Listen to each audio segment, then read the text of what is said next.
Muito bem, esse é Orientes. Estamos hoje falando sobre o suicídio e aqui fora do ar nós nos questionávamos quanto aos sinais, né? Como é que é a sua pergunta mesmo, padre? Como é que a gente... Então, eu estava perguntando para o Flávio assim, né? Como nós conseguimos ver os sinais do suicida? Porque um dos é o isolamento. Mas a nossa sociedade, o indivíduo está totalmente isolado, ele está em torno de si mesmo. Como é que eu vou perceber um ser numa sociedade dessa, se ele realmente é um suicida ou se é o ato natural da sociedade hoje? Tá, Porque... posso botar um ícone antes dele, porque ele vai trazer uma riqueza de informações. Com certeza. Vou trazer só um ícone, só uma imagem. Aquele pai que foi atrás daquele filho naquele protesto, acho que foi em São Paulo, né? Foi das manifestações. Das manifestações. Quando ele viu o filho dele, ele foi lá, saiu da situação dele, enfrentou o contexto e falou para o filho, não, filho, o que você está fazendo?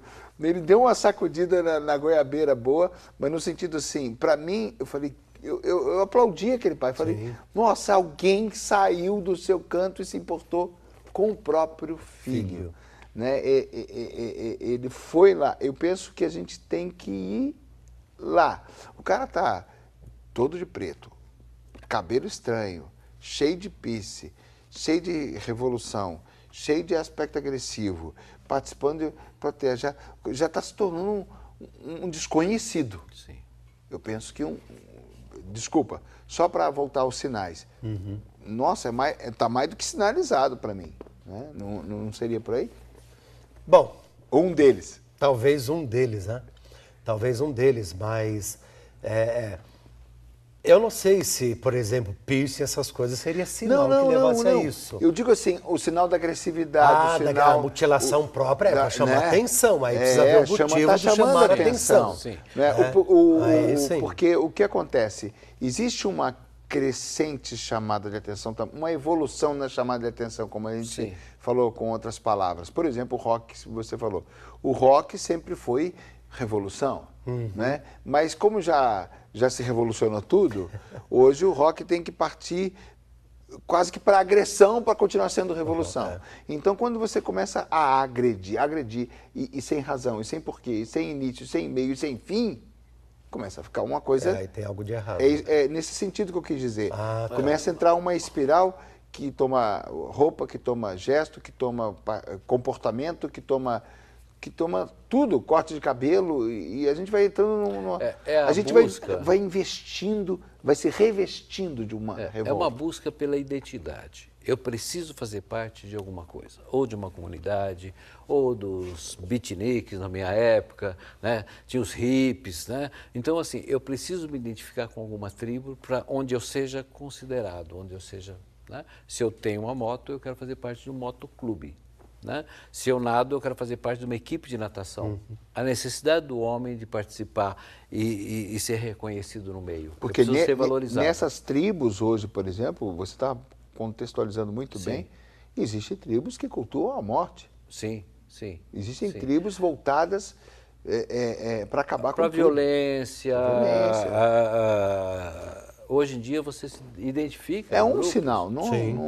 Sim, dependendo dos sites que você frequenta, das coisas que você lê, né? Aquilo te leva não só a suicídio, como a agressividade, como uma série de valores muito questionáveis. Mas eu preciso sentir que eu sou diferente, eu preciso chamar a atenção pela diferença. Mas o coração está em chamar a atenção. Quem tem a consciência e está fora... tem que... onde você quer chegar com isso? O que você pretende... Traduz melhor isso pra gente. Num diálogo, você percebe que seu filho está andando só de preto, está isolado, está falando, e aí, velho? Só. É o único papo que ele fala, e aí, velho? Ou então liga para perguntar, pai, depositou? Quando é separado do pai, ele não pergunta como é que o pai está. Pai, depositou? Não, vem cá, vamos sair juntos, a gente vai jantar, bater um papo. E aí, lá no meio do jantar, você pergunta, pai... Tudo bem? Tudo bem a mesada? Saiu? Né? Então, assim, esse contexto de você conviver com teu filho. Né? Pô, mas ele é de outra geração, eu não tenho papo com ele.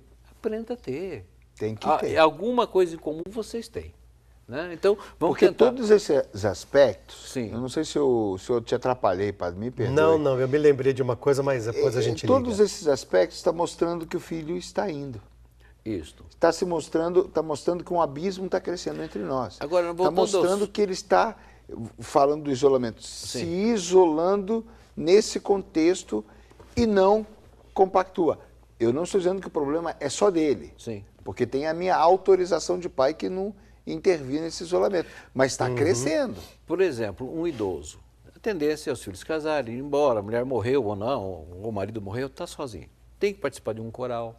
Claro. Tem que participar de um grupo de amigos que pinta porcelana, que faça alguma coisa que para a idade dela cabe, tá? E ela tem uma atividade externa, encontra as amigas. A minha sogra rejuvenesceu, 84 anos, participa da casa do idoso, vai Sim. fazer passeio, É isso vai mesmo. fazer dança, vai fazer tarefa, tem tarefa de casa. Olha aí, tá Fantástico. vendo? Né? É. E hoje, eu me lembro, há 2 anos atrás eu voltei a estudar, né? Só tinha a mestra da minha idade, né? O resto todo mundo mais novo, e me perguntaram, Flávio, né? Eu falei, a vida inteira você tem que estar aberto a estudar, a aprender. Quando se trata do ser humano, você não pode dizer que você está pronto, né?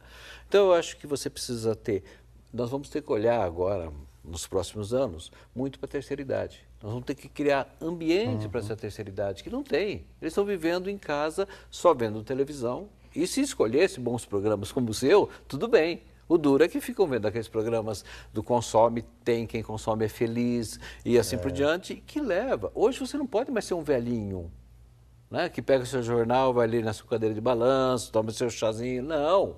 Você tem que ter uma roupinha da moda. Eu não posso ir na Lagoa do Taquaral andar com o meu moletom de 2 anos atrás. Eu tenho que ter um que tem a listinha, não sei das quantas. Mais moderno. Meu né? tênis tem que ter aquela molinha, não sei das quantas. Eu perdi esse contato com o mundo. Então eu acho o quanto é importante a gente parar e falar assim, não, eu posso ser feliz com coisas simples. Né? Eu posso ser feliz na companhia de... Quem gosta de ler nunca está sozinho. Né? Quem gosta de ler boas leituras, então melhor ainda. Quem Há que faz se uma fazer oração... uma diferença entre a pessoa que está contemplando uma leitura, fazendo uma oração contemplativa, fazendo até um exercício de filosofia, de alguma coisa, do que a pessoa que simplesmente está trancada no seu mundo lá, alimentando revolta. Sim, Existe uma diferença. Sim, né? sim. Tem pessoas que se tornaram mais silenciosas porque se tornaram mais reflexivas. Sim, mas eu conheço pessoas que moram sozinhas, mas não se sentem só. Sai para dançar um dia, sai para visitar a exposição de arte, e é crítico, isso eu gostei, isso eu não gostei, isso eu não entendi. Né? Valoriza as suas coisas, vão no museu, têm opinião, participam de uma sociedade. Né? E tem aquelas pessoas que são amargas desde muito cedo, isoladas desde muito cedo. Né? Você pergunta bom dia, boa tarde, por quê? Bom dia, por quê? Não, já são amargas. Então essas pessoas têm uma tendência assim. Existe um grande número de suicídios depois dos 60 anos. Né? Uau! É isso, né? Que é assustador também. Entre o jovem é assustador por causa da exigência e do idoso pela desesperança. Eu queria citar um exemplo muito interessante de um filme. Que nós estávamos saindo uma vez para a missão, eu não me lembro o nome do filme agora, mas tem tudo a ver com o que a gente está discutindo aqui. Né? E nós assistimos no carro, na van da TV, esse filme. Justamente de um pai extremamente preocupado só com o trabalho. Ou seja, primeiro ato, totalmente ausente na vida dos filhos. Ele perdeu por suicídio um filho de 22 anos. O filho, que tinha 21, já nessa época, né, depois de alguns anos do de 22, era extremamente revoltado de chamar atenção e fazer coisas absurdas para chamar a atenção do pai. Ele tinha uma filhinha de 9 anos que estava lá no ensino fundamental. E uma das atividades dessa filha era justamente fazer uma exposição, para a escola pediu. E todas as pinturas delas foram de quem? Do pai. Porque o pai jurou de pé junto que ia nessa exposição dela. Só que na hora H, a prioridade dele qual era? Trabalho. O trabalho. Então o filho, de 21 anos, já extremamente revoltado, ele só fazia, tudo que ele fazia era para chamar a atenção do pai. A filha começou a se isolar. Até que num determinado momento, quando fez aniversário de morte do outro filho, que aí esse filho levantado falou, o senhor sabia que hoje faz isso, que fulano de tal se suicidou? E parece que deu um estalo na cabeça do pai. Aí, no determinado dia, o pai resolveu acompanhar a filha até a escola, tomou um café, passou, porque não moravam juntos, que esse filho não tinha esse distanciamento, né? E aí, nesse dia, falou para o filho, vai lá para o meu escritório, me espera lá que a gente vai passar o dia junto. Então, pediu para a secretária preparar um café, preparar tudo bonitinho, para tentar reaproximar. Mas por que eu estou dando o exemplo desse filme?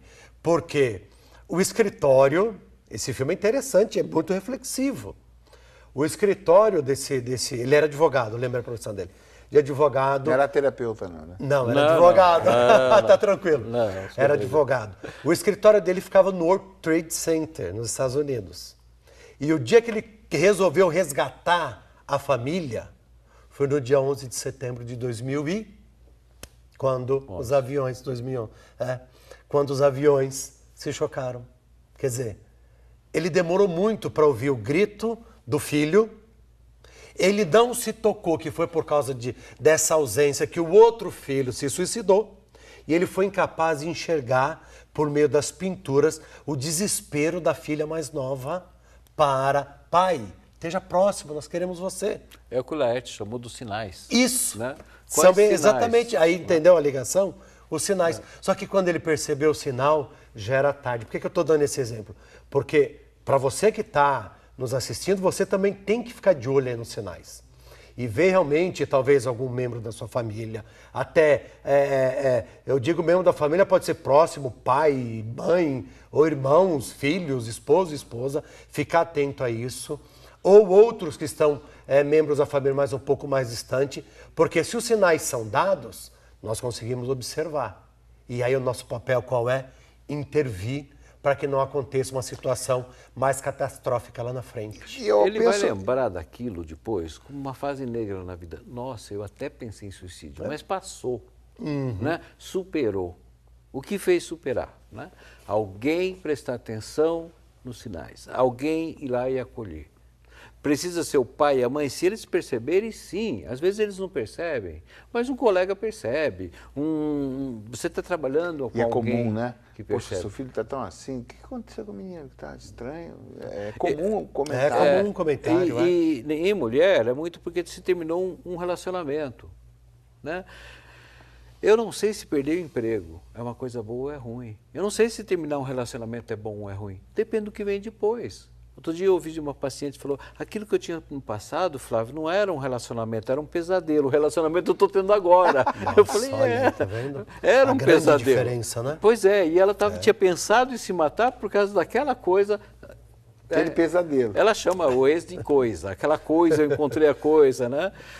Tem vários nomes, tem umas que chamam de falecido, encontrei o falecido, enfim, né? Tem vários nomes aos ex. Mas assim, você tomar uma atitude radical para a sua vida por um homem que nem te mereceu, que história é essa? Ergue tua cabeça. E quando o padre coloca, fica bem claro assim também, o Flávio, Sim. que os sinais, eles não são sinais sutis, né? Não, são escancarados. São às vezes. escancarados. Grita, né?